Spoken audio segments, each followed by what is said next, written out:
혹시 밥을 먹으면서도 마음이 편하지 않으신가요? 먹고 나면 괜히 죄책감이 들고 조금만 배가 불러도 이렇게 먹어도 되나 걱정이 앞서는 마음 말입니다. 예전보다 먹는 양이 줄었는데도 몸은 더 쉽게 지치고 힘이 빠지는 것 같고 그럴수록 그래도 많이 먹으면 안 되지. 스스로를 다그치게 됩니다. 오늘 건강 산책에서는 이 이야기부터 조용히 꺼내보려 합니다. 밥은 정말 적게 먹을수록 건강한 걸까요? 이 질문 앞에서 고개를 끄덕이시는 분들 아마도 아주 오랫동안 이 말을 믿어오셨을 겁니다. 나이 들면 많이 먹으면 안 돼. 소식해야 병이 안 생겨. 배고픈 게 몸에 좋아. 이 말들은 언제부턴가 상식처럼 우리 곁에 자리 잡았습니다.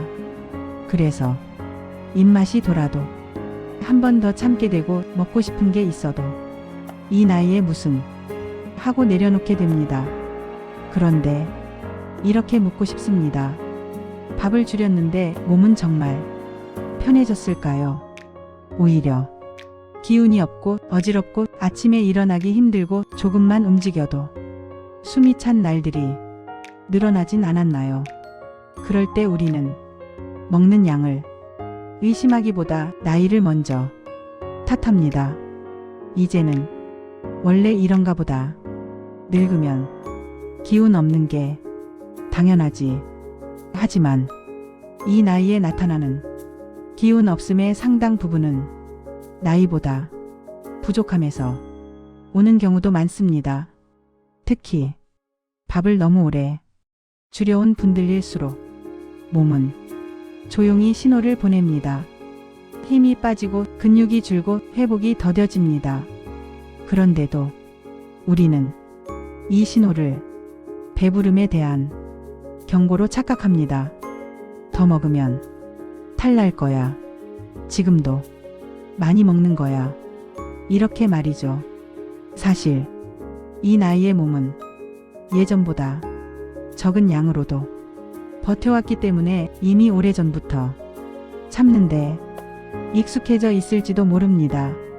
그래서 배가 고파도 크게 신호를 보내지 않습니다. 그런데 신호가 없다고 해서 필요가 없는 건 아닙니다. 몸은 필요한 걸 조용히 줄이다가 어느 순간 확 꺼지는 방식으로 알려주기도 합니다. 갑자기 기운이 없고 갑자기 체중이 빠지고 갑자기 일상이 버거워지는 식으로요. 그때가 되면 우리는 더 불안해집니다. 이렇게 먹어서 그런가? 역시 밥을 더 줄여야 하나?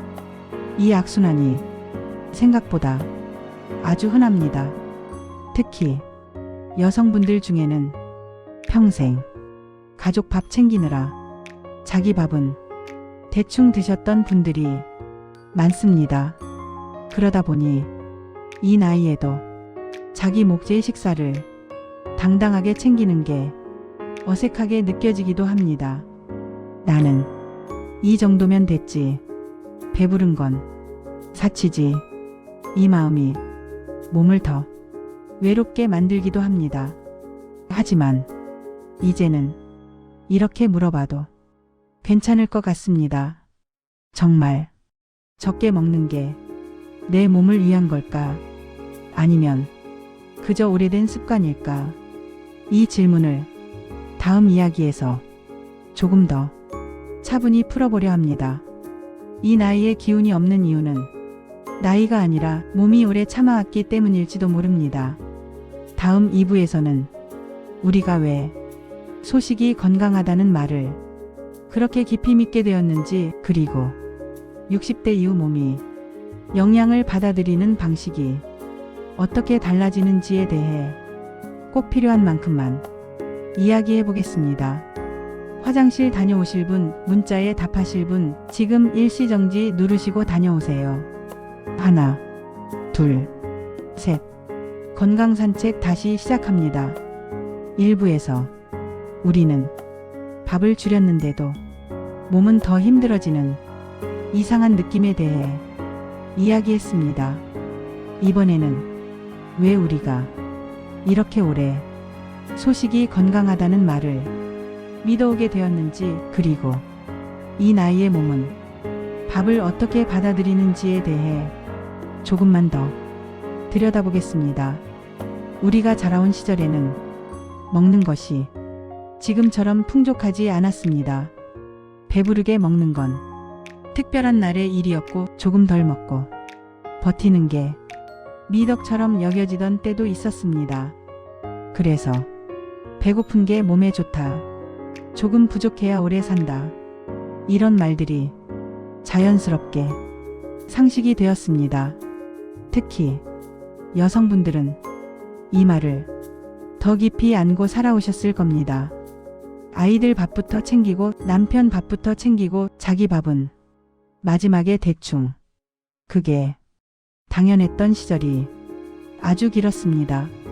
그러다 보니 이 나이가 되어서도 자기 배를 채우는 일에 괜히 미안함이 섞입니다. 이 정도면 충분하지, 더 먹는 건 욕심이지. 하지만 몸은 그런 사정을 고려해주지 않습니다. 몸은 필요하면 필요하다고 말합니다. 다만 오래 참아온 몸일수록 그 말을 아주 조용히 합니다. 이 나이가 되면 몸의 연료를 쓰는 방식이 조금 달라집니다. 젊을 때보다 근육은 쉽게 줄고 에너지를 저장하는 능력도 달라집니다.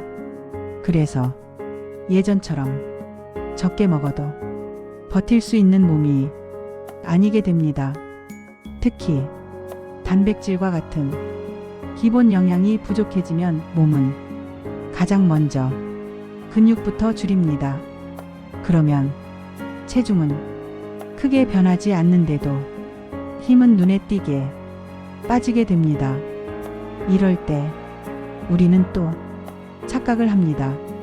살은 안 쪘으니까 괜찮은 거겠지. 하지만 체중이 유지된다고 해서 몸이 유지되고 있는 건 아닙니다. 속은 조금씩 비어가고 있을 수도 있습니다. 이 나이의 소식은 몸을 가볍게 만드는 게 아니라 몸을 약하게 만드는 방향으로 흘러갈 때가 있습니다. 그런데도 우리는 이 변화를 잘 알아차리지 못합니다. 왜냐하면 배고픔 자체가 예전보다 둔해졌기 때문입니다. 배가 안 고프니까 안 먹어도 되지, 이렇게 생각하기 쉽지만 그건 필요가 없다는 신호가 아니라 신호가 약해졌다는 뜻일 수 있습니다. 이럴 때 몸은 다른 방식으로 말을 걸어옵니다. 쉽게 피곤해지고 아침에 일어나기 힘들고 조금만 걸어도 다리가 무거워집니다. 이 모든 게 노화처럼 보이지만 그중 상당 부분은 연료 부족일 수도 있습니다. 그런데 우리는 이때도 밥을 늘리기보다 더 줄이려고 합니다. 소화가 안 될까봐, 괜히 먹었다가 탈날까봐. 이 불안은 충분히 이해됩니다. 하지만 이 나이의 식사는 많이 먹는 게 아니라 필요한 걸 제때 먹는 것에 더 가깝습니다. 양보다 구성이 중요해지고 한 끼 한 끼가 몸을 지탱하는 역할을 하게 됩니다. 여기까지 들으시면서 아마 이런 질문이 떠오르실 겁니다. 그럼 얼마나 먹어야 하는 걸까? 도대체 뭘 기준으로 먹어야 하지? 이 질문에 대한 답은 다음 이야기에서 조금 더 편안한 방향으로 정리해 보려고 합니다. 이 나이의 몸은 덜 먹어서 가벼워지는 게 아니라 제대로 먹어서 버틸 힘을 얻습니다. 다음 3부에서는 이제 정말 밥을 다시 무서워하지 않아도 되는 이야기를 하겠습니다. 오늘부터 어떻게 먹으면 좋을지 욕심도 죄책감도 없이 몸을 살리는 식사의 기준을 같이 정리해 보겠습니다. 화장실 다녀오실 분, 문자에 답하실 분, 지금 일시정지 누르시고 다녀오세요. 하나, 둘, 셋. 건강산책 다시 시작합니다. 2부에서 우리는 이런 이야기까지 왔습니다. 이 나이의 몸은 덜 먹어서 가벼워지는 게 아니라 제대로 먹어야 버틸 힘을 얻는다는 것. 이제 마지막으로 오늘부터 조금은 마음 편하게 밥을 대할 수 있는 이야기를 같이 해보려 합니다. 먼저 이 말을 드리고 싶습니다. 이 나이의 식사는 욕심이 아니라 돌봄입니다. 배를 채우는 일이 이기적인 선택처럼 느껴질 수도 있습니다. 하지만 몸을 돌보지 않으면 마음도 오래 버티지 못합니다. 우리가 그동안 너무 오래 몸을 뒷순위로 미뤄왔기 때문에 이제 와서 잘 먹는 일이 어색하게 느껴지는 것 뿐입니다. 이 나이에 맞는 식사의 기준은 생각보다 단순합니다. 배부를 때까지 먹는 게 아니라 힘이 남을 만큼 먹는 것. 밥을 먹고 나서 졸음이 쏟아지기보다 숨이 조금 편해지고 몸이 조금 안정되는 느낌. 그 정도면 충분합니다. 그리고 아주 현실적인 방향 3가지만 같이 기억해보면 좋겠습니다. 첫 번째, 끼니를 거르지 않는 게 무엇보다 중요합니다. 한 끼를 건너뛰면 다음 끼니에서 몸은 더 불안해집니다. 조금 적게 먹더라도 정해진 시간에 무언가를 먹는 것만으로도 몸은 안심을 합니다. 두 번째, 밥의 양보다 구성을 먼저 생각해 보세요. 밥 한 공기를 줄이더라도 단백질이나 국 반찬처럼 몸을 지탱해주는 요소가 함께 있으면 몸은 훨씬 편해집니다. 적게 먹자가 아니라 빠뜨리지 말자로 생각을 바꾸는 겁니다. 세 번째, 먹고 나서의 몸 반응을 믿어도 괜찮습니다. 불편하지 않았는지, 속이 괜찮았는지, 기운이 조금이라도 돌아왔는지, 이 감각은 어떤 기준보다 정확합니다. 이 나이의 몸은 이미 스스로를 지킬 줄 알고 있습니다. 다만 그 신호를 우리가 무시해왔을 뿐입니다. 혹시 이런 걱정도 있으실 겁니다. 이렇게 먹다 보면 살이 찌지 않을까? 하지만 이 나이에 필요한 건 체중을 줄이는 게 아니라 체력을 지키는 것입니다. 살이 조금 늘어도 힘이 있고 움직일 수 있다면 그게 더 중요한 자산일 수 있습니다. 너무 오랫동안 우리는 몸을 가볍게 만드는 데만 집중해 왔습니다. 이제는 몸을 오래 쓰는 쪽으로 생각을 바꿔도 괜찮습니다. 이 나이에 밥을 챙긴다는 건 살을 찌우는 선택이 아니라 내일을 버틸 힘을 미리 준비하는 일입니다. 밥은 적이 아니라 동반자입니다.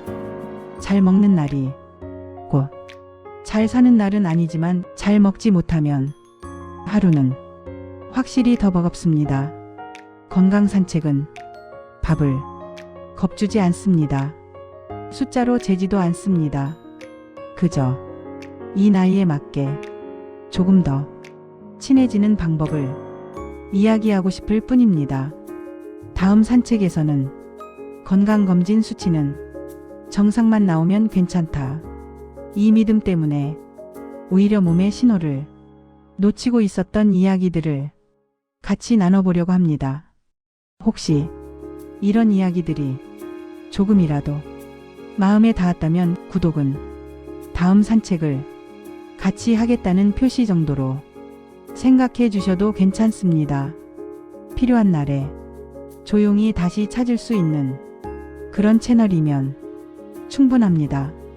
오늘도 여기까지 함께 걸어주셔서 고맙습니다. 노란 해바라기가 해를 따르듯 여러분의 건강 산책을 함께 합니다. 지금까지 건강 산책이었습니다.